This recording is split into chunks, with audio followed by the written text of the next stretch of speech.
Welcome, everybody, to the Monday evening Detroit Lions Lone Wolves podcast. I am the Doc, John Macaroon, coming on the heels of the NFC AFC Championship games. You now know who's going to appear in the Super Bowl. Man, it's a little bit of a disappointment. I'm going to say this. When you see two teams that have already had success, like the Seahawks and the Patriots, and they're already back to prominence before the Lions got there once, it should shake your confidence. It should make you a little bit frustrated that the Lions, in their rebuilding efforts, have not been able to get to the Super Bowl. The Seahawks and the Patriots have already had their success, already won a Super Bowl, and they tore down, had their struggles, went through trials and tribulations, and, the Patriots are still paying a coaching staff from the regime before a lot of money. And in one offseason, they hire Vrabel. They get the right quarterback that's in place affordably. They go out and spend a boatload in free agency, and in one offseason, transform the team to be able to get to the Super Bowl. And yes, there's luck involved. Their schedule isn't the toughest, but you still got to go out there and execute. You still got to go out there and perform at the highest level. So today we're just going to talk about a couple things that you can learn from the Seahawks and the Patriots. And Daniel Jeremiah has released his first mock draft. And it's interesting, clearly an area of need. Now, I know you're noticing something's different about the doc. Are you noticing? I have finally taken the step that the family wanted. The big reveal at the end of the show. Do I look younger? Do I look better? The family has requested this. You guys have requested this. It finally happened on Sunday evening after the games. Yes, I did it. We'll have the big reveal at the end of the show, and we'll have the opportunity to get your response as to what the heck I did for the first time. Probably the worst timing in the middle of a, winter blast. But I hope everybody's doing well, surviving the snow, handling business. But here's how I watch it. And it's so unusual for a certain segment of people that go, well, why would you not look at all the teams that lose in the playoffs and also evaluate what they do and all the unlucky things that happen to them? Listen, if you're a fan of the Lions and you want to take a whole collective look at the league and say, well, hell, there's 25 GMs all trying to make teams win. Listen, most fans of the Lions are quite simple. Looking at and dissecting the Seahawks, Patriots, and Eagles is not a bad thing, or the Chiefs, to kind of take secrets as to what they do. Nobody wants to look at losers and go, man, what do the Vikings do? What do the Bears do? We want to look at winners. I don't care what losers do in their franchise. They're off the list. I think it's the smartest thing to do is to look at the teams in the playoffs, who's steadily advancing, what they've done.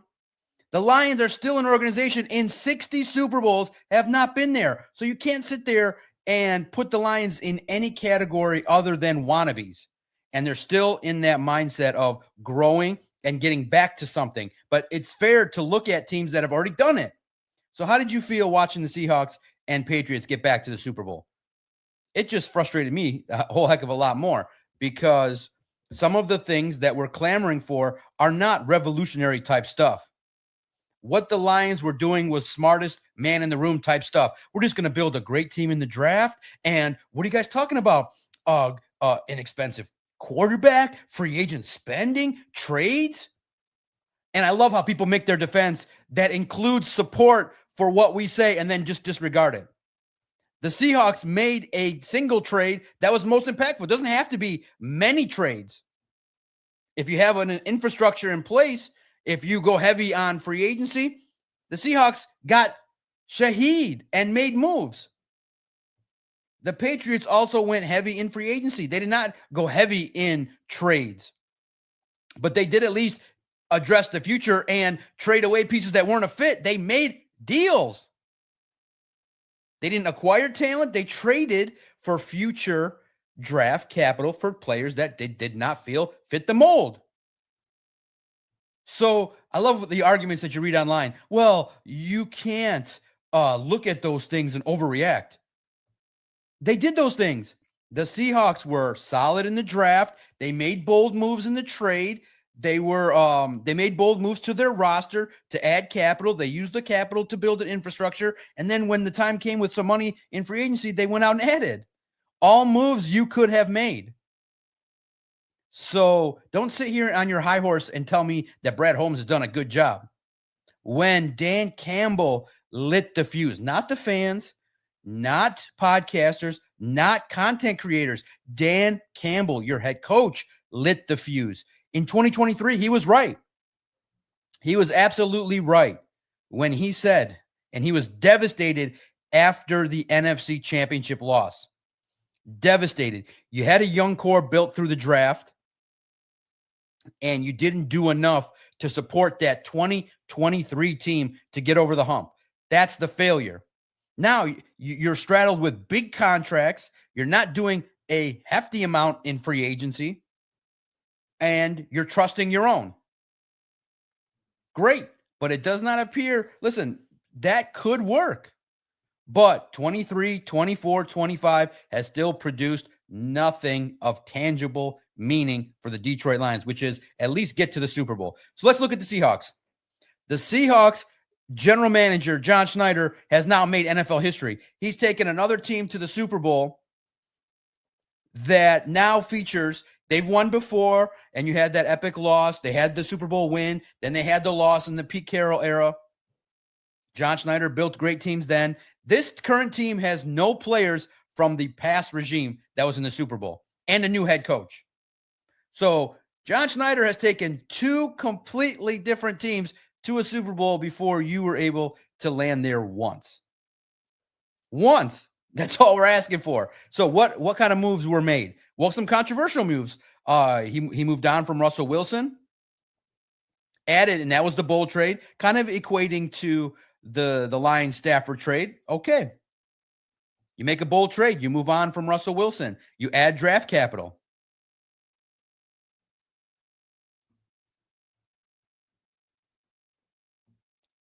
Schneider took a lot of heat for, deconstructing the Legion of Boom.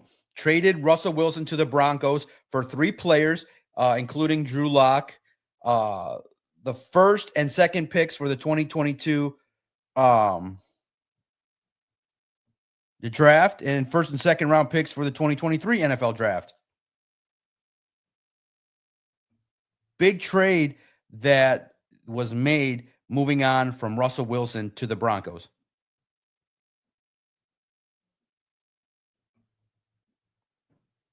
Broncos gave up a hefty amount of picks in 22 and 23 to the Seahawks. Those picks were used on cornerback Devin Witherspoon, star left tackle Charlie Cross, Derek Hall, and Boye Mafe, the edge rushers. Then he cuts Tyler Lockett, trades DK Metcalf, moves on from Geno Smith, adds Sam Darnold, who the whole world felt might not have been the right guy. Comes off a 14-win year, is affordable, relatively speaking, a cap hit of about $14 million this year. Now it's going to escalate, but the thing that you saw was the opportunity to be able to be aggressive. Let's share this from the Seahawks website, what they were able to do in free agency. Key impactful moves that helped the team win. Let's take a look. Free agent additions this year. This year, Sam Darnold, Cooper Kupp, DeMarcus Lawrence. Man, does this frustrate you when you see DeMarcus Lawrence? They had the wherewithal to say that, hey, potentially speaking, this is a player that still has something left in the tank. Marquez Valdez-Scantling, Josh Jones, Shamar John Charles, River Cracraft, DeAnthony Bell, Steven Sims, tight end Eric Saubert, and then they retained their own guys. But look at the free agent moves here. Key moves needed. Spending money. Among the top 5 teams spending in free agency were, guess who? The Seattle Seahawks and the New England Patriots. Top 5, both teams in free agent spending. Now, how does that happen? First of all, what's your reaction to seeing just the sheer number of moves in free agency that the Seahawks? What's your reaction to seeing the Seahawks and Patriots back? I'm curious to get your sense. It's just frustrating because the Lions had the opportunity to be more aggressive in free agency.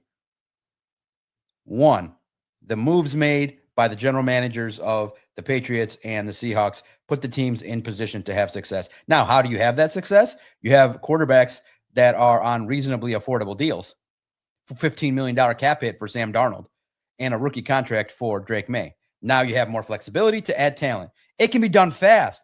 That's the thing, is that there's a segment of fans, and I respect you. If you're patient, Pete, and you're in your early 20s and you're like, well, I'm just a new fan and I'm sitting here waiting and I can just go always next year forever, that's fine. But there's a segment of fans that are like, we see teams that can rebuild in 1 year. But I know you need the right formula. You need the right schedule. You need the right quarterback. You need the right defense. So this is where the puzzle's not lining up. But first and foremost, let's go back. In 2023, when the Lions lost the NFC Championship, Dan Campbell was devastated. And he said publicly, this is going to be tough. This might have been our last significant shot to be able to do it. Now, he said, do I believe it? Not really, because the talent's there. But it is unbelievably tougher to be able to get back there, because now you got to pay everybody. You paid Aiden, Amon-Ra, Penei Sewell. You got to pay Gibbs, Campbell. You paid J-Mo. You paid Kirby Joseph. You were not willing to make some tougher decisions. Maybe not paying J-Mo. Maybe not paying Kirby Joseph. Maybe some of that money could have been used for DeMarcus Lawrence. Could have been used for somebody other than Marcus Davenport, Josh Pascal, and Levi Onwuzurike. So the lessons learned are, one, free agency is important. That if there's opportunities to upgrade the team, you got to do it. And the more chances you have, the better. Now, if you don't trust Brad Holmes to be able to go out there and pick, I can see your concern, where you see his strength is better in the draft. But unfortunately, when you're in a window, you can't have an entire draft class in 2024 that doesn't do nothing. The 2024 draft class does not help in 24 or 25. They got to pick that up. They got to have more impact from a lot more of the draft class. So one, free agency was beneficial to the Super Bowl teams, not as beneficial to you. You moved on from Carlton Davis. You added DJ Reed, at best a lateral move, and your best free agent move was Roy Lopez. A solid role player, good player, one you want to keep, but bringing back Al-Quadin Muhammad, great, but he's not a 3-down defensive end. Not a 3-down defensive end. So now that's lesson one. Lesson two, both quarterbacks, and it was weird to see everybody's like, well, Jared Goff's better than Sam Darnold. Fine, you can believe that. It's not a major argument. They're both, Sam Darnold's 28 years old, younger, benefit of youth. What Sam Darnold is a little bit better at, and what he got, what similar parallels you can make was, 2 years ago, Jared Goff's 29, younger, at that same kind of entering your prime range. That's Sam Darnold. But Sam Darnold, when he's playing confidently, has the ability to move the pocket and evade pressure at times. Now, he's not elite at it, but he has the ability to be a little bit more athletic. That's all the Lions fans are asking for from Jared Goff, which is, when you see Sam Darnold, you saw him be able to rush for a first down. You saw Drake May late in the game when it was a third down situation to kill the game, rushes for the first down. That's just something that's not in Jared Goff's game. The ability to evade pressure is tough. Jared Goff is a statue. Teams with solid defensive ends are going to have opportunities to wreck what the Lions are doing. That's why. Why do you think the Lions want to run the ball? I mean, this is common sense. Less Jared Goff, more running plays. Oh. So you're saying you kind of want a $30 million quarterback, but you're paying him 60. Throw it 20 times a game, be calculated, take calculated risks. But it's not easy to do. It's better to have a veteran, but I mean, you're paying this guy $60 million to do what? Take 3 calculated shots off of play action every game and hand the ball off to Gibbs? You're telling me you couldn't find a rookie to do that if you had some foresight? You felt like there was not one single quarterback that you could make into a game manager and build a super team around him. Okay. It just makes it tougher because then your draft picks have to hit, and the draft picks did not hit. Athletic quarterbacks just give you the opportunity. We're not saying mobile quarterback. We're not saying Lamar Jackson who can run into the end zone from the 50-yard line in blazing speed. Just when you see the pressure, the ability to skirt to the left, get out of the pocket a little bit, extend plays, throw the ball on the run effectively. That's just not something Jared Goff is going to be able to do on a consistent basis, game in, game out. So you got to build an offensive line, a defensive line. You got to build a nice team. Having an athletic quarterback just has a little bit of a benefit. That's all we're saying. There's two quarterbacks that are playing in the Super Bowl that have a little bit more athleticism, and the game is going that way. You got to consider that. Now, the second biggest lesson that everybody's seeing, guys, it's clear. And first and foremost, tell me. I'm always curious to read. I'll be reading today from dinner. Today's a family member's birthday, so not live today, but enjoying it to be able to read some of your comments while this show is broadcasting. The biggest lesson is clearly defense.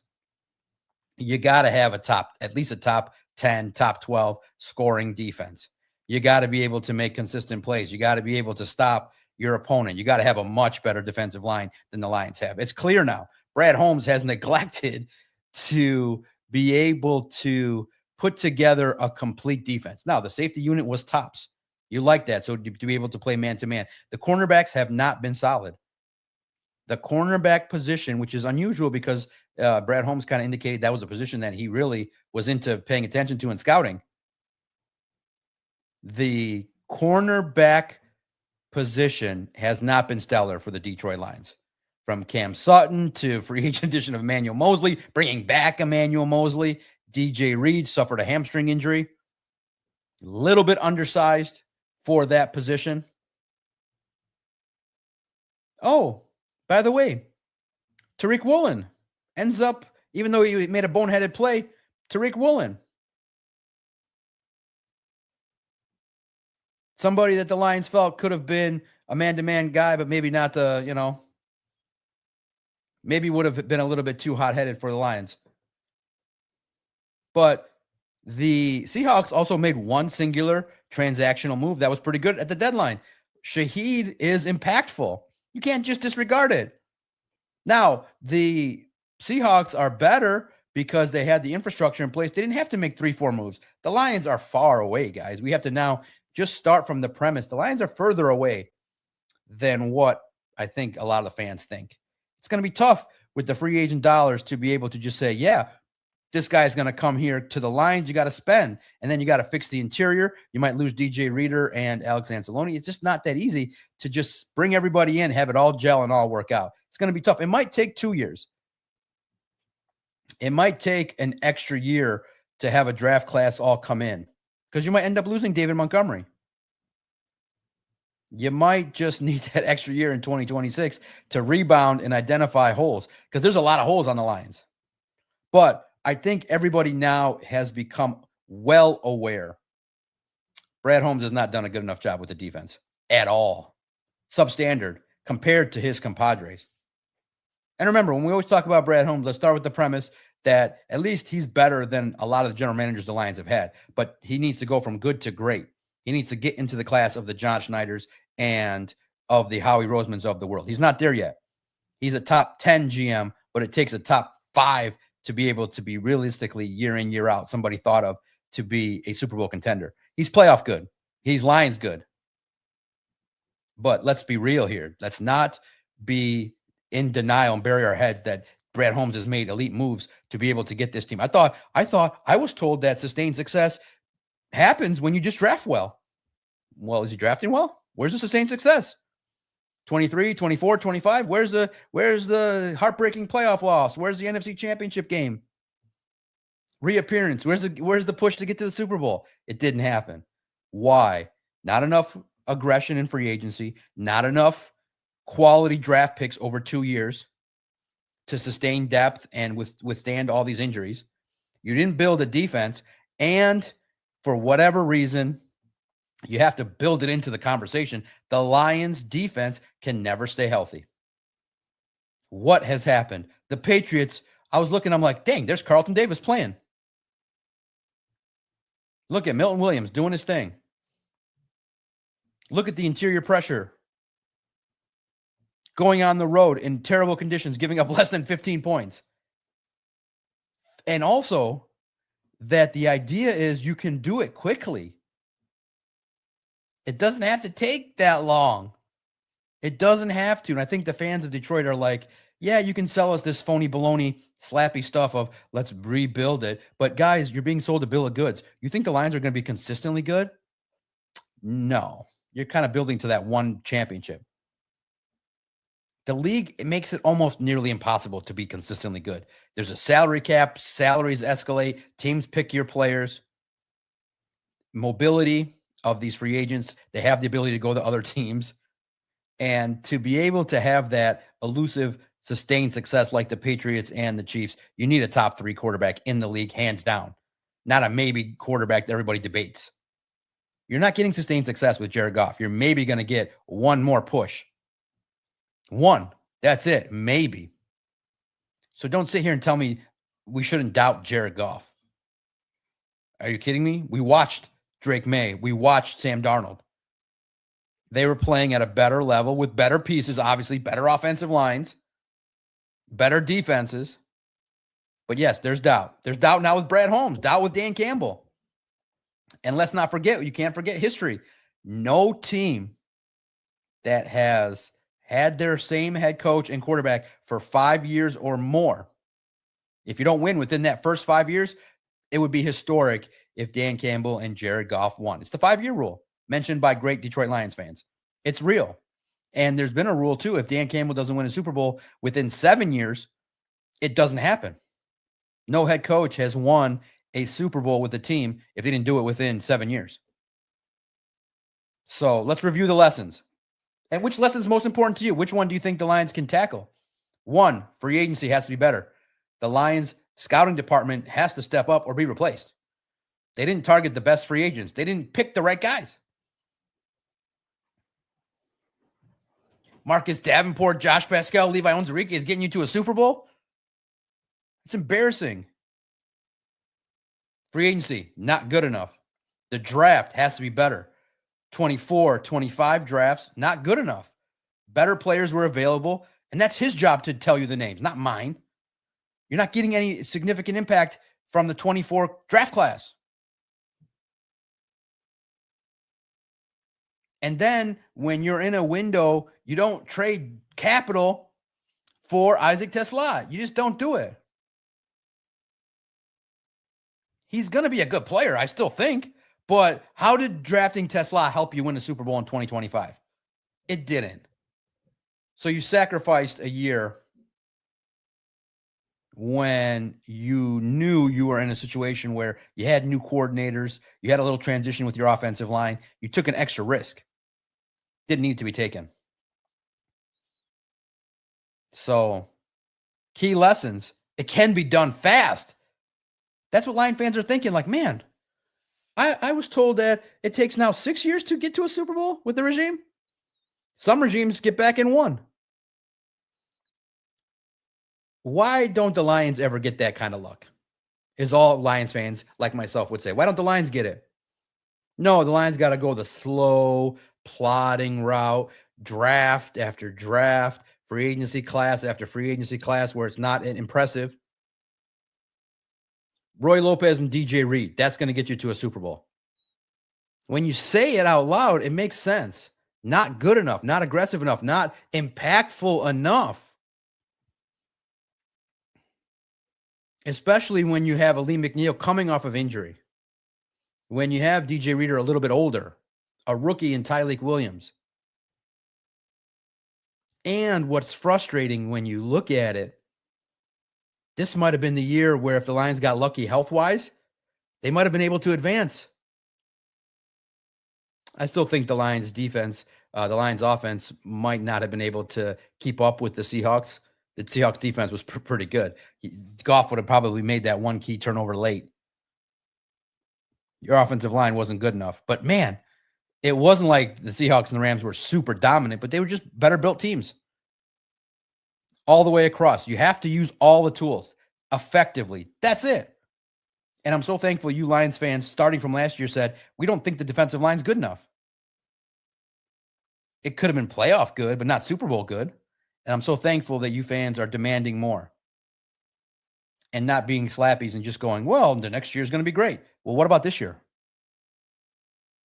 The lessons the Lions can learn from the Seahawks and the Patriots: focus on your defense, focus on free agency, making sure your key moves in the draft are impactful, and making maybe one trade that can help improve the team. Or if you don't make a trade for a player, at least consider moving on from a player that's not a fit and get another pick for next year.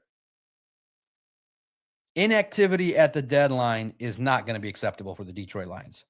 And Dan Campbell said it in 2023. It just gets harder. It's not maybe the Lions fans are interestingly in a unique position to just say, well, we're going to wave our magic wand and we're going to get a center, left tackle, defensive end, maybe two of them, an interior defensive lineman, a cornerback, and a safety. And they're all going to work. They're all going to stay healthy, and everybody's going to produce, and it's going to produce everything great. It's just tougher. It's just tougher. You got to have the puzzle to fit. And it feels like when the Lions plug one hole, another one opens. Key question marks are going to be, are you going to give Jahmyr Gibbs $20 million a year? Take up a big chunk of your space. Jack Campbell. Because I'm not there yet, but I am increasingly leaning toward beginning the discussion of, if it doesn't happen in 26, blow it up. If it doesn't happen in 26, blow it up in 27, make the push in 28 and go for it. Meaning you try your best in 26. If it doesn't work, you sacrifice 27, you bottom out, you move on from a handful of players, and you get hopefully an opportunity to get a 1-year push to get some more players back in 2028. But it's a big year. It's a big season for the Lions because they're closer to being required to blow it up than I think that it is to sustain success. Players get old quickly, guys. The NFL moves fast, not for long. If Drew Petzing is great, he was already interviewing for NFL head coaching jobs in 2024. Lions offense kicks it in gear. Defense finally figures it out. You could have 2 new coordinators. So it's just not that simple to be able to rebound, in my opinion. I'm curious, what do you guys think? What lessons do you believe? Are you seeing what the Seahawks, Patriots, Eagles are able to do with their talent acquisition and their roster building? It's just better than ours. It's just, quite frankly, better. The Lions are in the top 10 mode. They're upper echelon, but not good enough to be a consistent winner. It's just that simple. And you fans in Detroit know ball. You know that to be able to win, you got to have a defense. You know. Could you imagine, guys? It feels like deja vu all over again. Could you imagine? It could be, and I'm not peddling fear, but think about it. History repeats itself. Remember, the Lions wanted tight ends before. They drafted T.J. Hockenson first round, and before they drafted Eric Ebron to be able to help Matthew Stafford,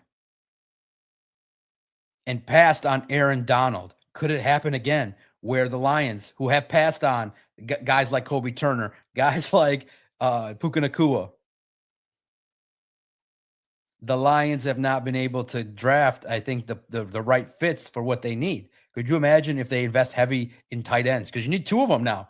If you're going to run 13 personnel, you need more out of Brock Wright. You gave Brock Wright a deal, and his blocking has been inconsistent at best. That might have been a simple decision. That might have been forward thinking. Let him go to the 49ers.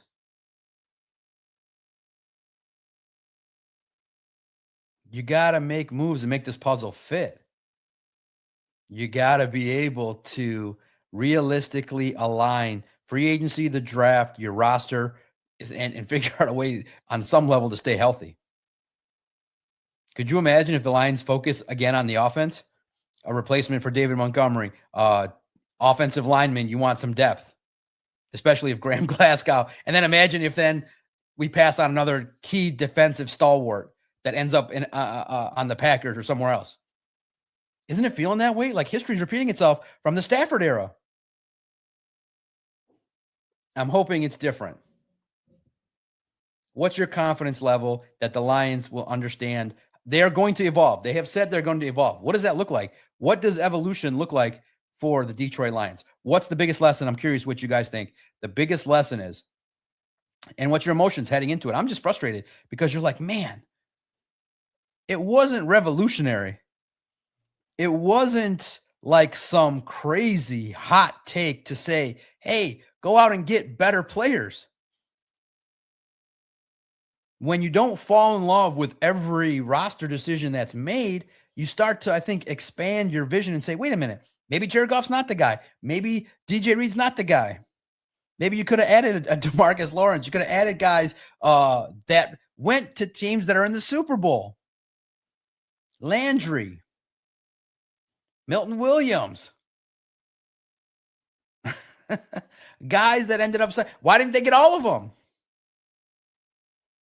All of them. I wouldn't say no to any of them. Cooper Kupp. Get them all. Cooper Kupp is the same right now as Isaac Tesla. Tesla has a brighter future. Get them all. You are a franchise that has never opened their account in the Super Bowl. 60 years. This Detroit Lions team has never been in the Super Bowl. And you got fans going, this looks good. We're good. We're happy. Why are you guys looking at the Seahawks? Why are you guys looking at the Patriots? Why are you guys looking at the Eagles? Because those teams, let's just say those three teams have sunk to the bottom and rebuilt faster than you. That can only serve to infuriate you unless you're one of those people that is just like, and I think the Slappies lack one thing. It's not knowledge. They're definitely smart. They lack competitive grit. They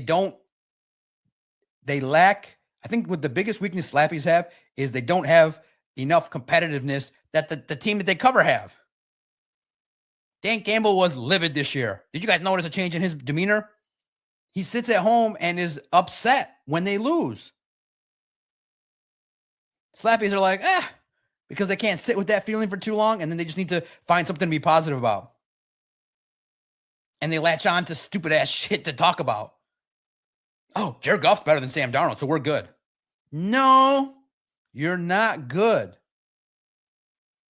You need to exemplify and remind yourself that if you don't, just because you use your words to say the Lions are good doesn't make it happen. The proof is in the pudding. The proof is in the results.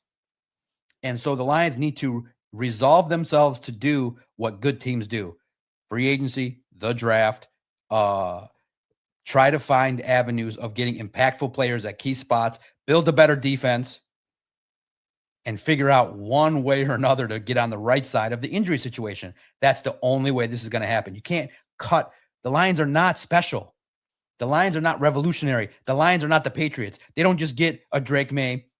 They're going the traditional route. They're going the workman-like, pale route. They're not doing it the fast-track route, which we all would love. Get a quarterback, get a head coach, align it, get a crappy schedule, and win. It doesn't work that way. What's the biggest lesson for you guys? I hope the Lions evolve. I hope they evolve their strategy. Truly do. But for people to sit out there and go, why, it's a fallacy to look at winning teams. Guys, your organization's in the gutter still. Wow, you had 4 winning seasons. That still equates to the gutter of the NFL. Wow, you're not irrelevant. People talk about you. But we're talking about Super Bowl appearances, relevant beliefs. Right now, you're plus 1,300, 5th best odds. Great. To get back there. But you got to show the people. You can't just talk about it. You got to show the people. Now, Daniel Jeremiah, before I get out of here, thank you guys for tuning in on this Monday. I think we'll get back to a live broadcast, interact with all of you individually on Tuesday. Today, it's family day. It's Monday, a great Monday. Hope everybody's having a good start to the week. Daniel Jeremiah, great NFL draft analyst, well-respected. He had his first mock draft. It's pretty good. You can go check it out. We featured it at Lions on SI.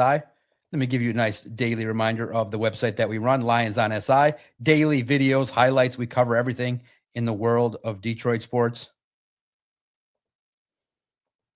get a nice look at the website. Look at that, crystal clear, crisp. You can get to it. And this is the article that we have. Look, all these are written by myself, Vito, Christian, Emmett. Today, we had the 15 draft prospects to pay attention to at the Senior Bowl, what we learned from a film review of Drew Petzing, Lions Super Bowl odds. We're in the mix. All the news that you want, all the discussion points, even bold opinions. I wrote a bold opinion that Matthew Stafford should not be remembered as a Lion. Go check out the video at YouTube. We talk about everything that you guys talk about.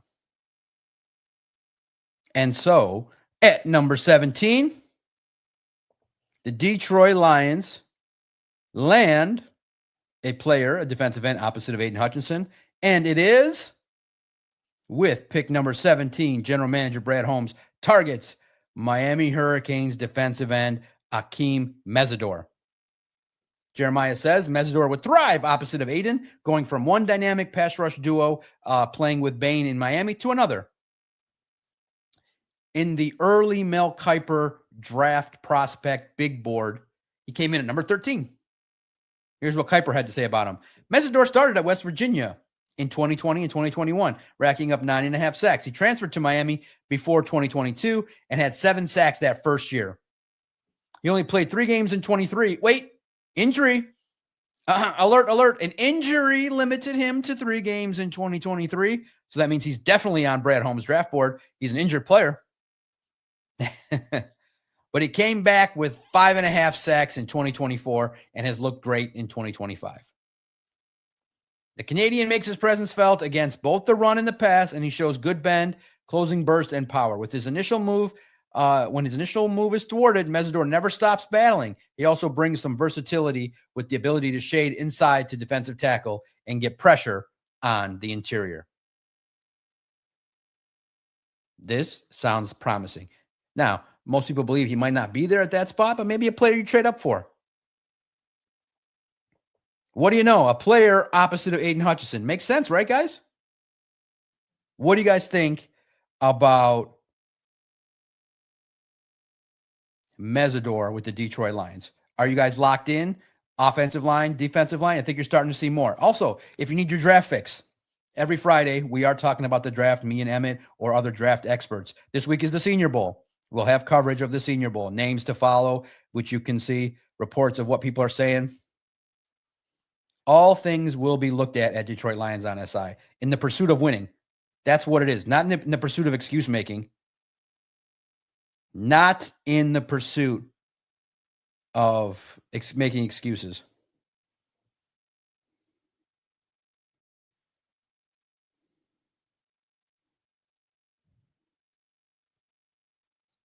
And then just for accuracy's sake, please just stop saying.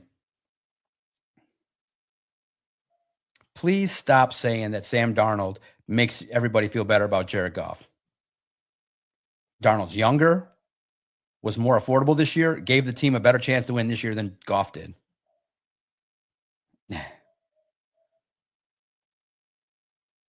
Here's the bottom line with that. Yes, Goff can compete, but again, it's not easy to build an offensive line that's great.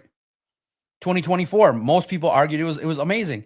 Mahogany struggled to develop, and Graham Glasgow, was there and had to, step in, and Goff had a bad game. You need a consistent offensive line that's peaking in the playoffs. You know how hard that is? It's just not easy to say. But I'm glad the pursuit's going to be there to at least know, all right, let's try to give this guy. I mean, Jared Goff should be livid at the organization for trying to patchwork an offensive line. It doesn't work like that. Every year, if you're going to pay someone $50 million, it's got to be a big priority. You should have kept Kevin Zeitler. You should have added another free agent. If you're Jared Goff, you should be livid with the organization for that style of roster building in 2025. And hopefully moving forward, you probably got 2-3 years at best with Goff. Take a stance and actually give the man an opportunity. But stop saying that Sam Darnold is the reason that you guys have more confidence in Goff. No, you should question Jared Goff. Opposing defensive ends are getting faster, stronger, and they're winning battles. And they're getting faster. Not every team builds like the Lions and have big, slow defensive ends that don't get there. The best teams have fast defensive ends. So you have a good regular season team. But let's step up to our thinking to evaluate the Lions through the prism of how close are they to competing against the Seahawks, Rams, Eagles, and the best of the best in the NFC? How close are they to competing against the best teams in the AFC? That's the prism in which you should look at the Detroit Lions. I'm curious. What are your thoughts? What are your reactions? Am I wrong? I don't think it's even that revolutionary to use all the GM tools to be able to get after it. And both quarterbacks have the ability to evade some pressure at times. I just don't feel like it's that revolutionary. But I was told, I think the frustration is I was told that if you just have a GM that picks people in the draft, that the team is going to be successful every year. Well, why can't they stay healthy? Why aren't they playing? Why aren't they contributing? Why didn't Brad Holmes build an offensive line in 24 and 25? But now he just snaps his, Brad Holmes, who hasn't done it in 5 years, now can just snap his fingers and build an offensive line, build a defense, have everything work just like that, magically.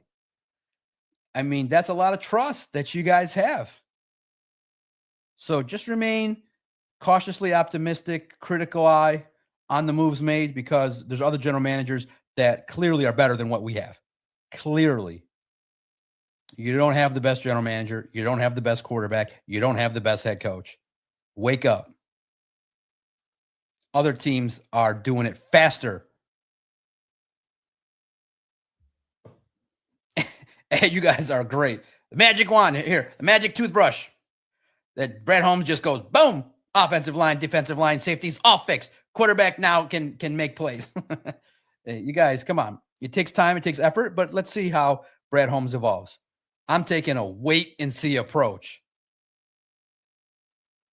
That's the approach I'm taking. And I think it's fair. I'm not being negative. Trust me, it's in the pursuit of, wait a minute, there's a lot of foundational reasons the Lions have not been in a Super Bowl for 60 years. It's pretty clear. Ideas get locked in, and the belief is that their way is the best way. No, I would always, hopefully someone in that room is like, wait a minute, maybe we should look at all the pieces here of our personnel department. Let's stop getting high on our own supply. We are not good. Ever. Until you at least appear in the Super Bowl. Because other general managers are retooling, re-tearing, and getting back faster than you have ever been before you even got there once. So thank you for listening in on this Monday. I'm spending this Monday with the family. Thank you so much for the support. And please, if you are completely on the opposite side, I want to hear it, because I am locked in on my thoughts and you guys know it. So my weekend was fun. Hope everybody's had a good weekend. I went to a volleyball tournament and it was set forth. The children have said, listen, you're holding on. You're holding on to the battle, Dad. If I play well in the tournament, will you consider shaving your head? And I said, okay, go do your thing. Go prove it. So my little one had motivation and it went down. You guys have all said it. It's time. You guys said it's been hanging on too long. She dominated. She played well. And she's not the most, not the tallest outside player at volleyball, but she was crushing it. Fundamentally sound, works hard. Proud of her. But she did her thing. I spent Saturday watching. It's fun. Doing the girl dad thing. But after the championship games, it went down, people. You guys know it. The big reveal. After 46, nearly 47 years, for the first time ever, your friendly homie, reporter, podcaster, insider, YouTube content creator, NFL guest has taken a blade to his head. What do you think? Be kind or be nasty. Don't be in the middle. Be kind or be ruthless. Here's the big reveal.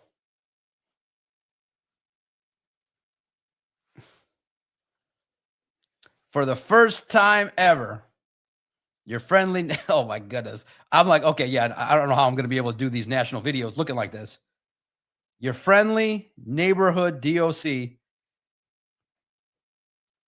Look at the shine on that. What do you think? It's not horrible. It's jarring, but it's done. It has been done. Keep it, grow it out. First time ever. Kids loved it. Wife loves it. Family loves it. I don't know. It's jarring to me. It felt like, honestly, like psychologically, it was like, okay, the battle has been officially lost. The hair battle has been lost. It's gone, and this is what it is. Let me know. Thanks everybody for tuning in on this Monday. I look forward to checking back in with you guys on Tuesday. Thank you for the support of the Lone Wolves Lions broadcast, trying to go as many days in a row at 7. Now, eventually, maybe a day off here or there, but I want to be in this space. I think I have a valued opinion and one in which I can defend factually because it's all in the pursuit of one thing, winning. It's first or nothing. That's the attitude of a competitor, as it should be. What do you think? Man, it's jarring. I'm John Macaroon, the Doc. I represent the Detroit Sports Podcast, and it was founded by myself and Adam the Jock Strozinski, and this is made possible thanks to On SI, a great partner who allows us to do the things that we are capable of doing to bring you Detroit Lions coverage. And if you don't like it, I apologize. Again, we have bold opinions. We say things, and we are in the mix in the Detroit sports media community, whether you like it or you don't. For more coverage, visit si.com/NFL/Lions/on-SI. You can catch the website address every day on this YouTube channel or at Detroit Podcast for your daily news, entertainment, information, jokes. And guys, come on, you can tell my jokes pretty clearly. The Browns are not interviewing Michelle Obama. But if you ever have a question, just ask. It's not fake news. It's entertainment because it's pretty clear. Now, I know that they did in the past interview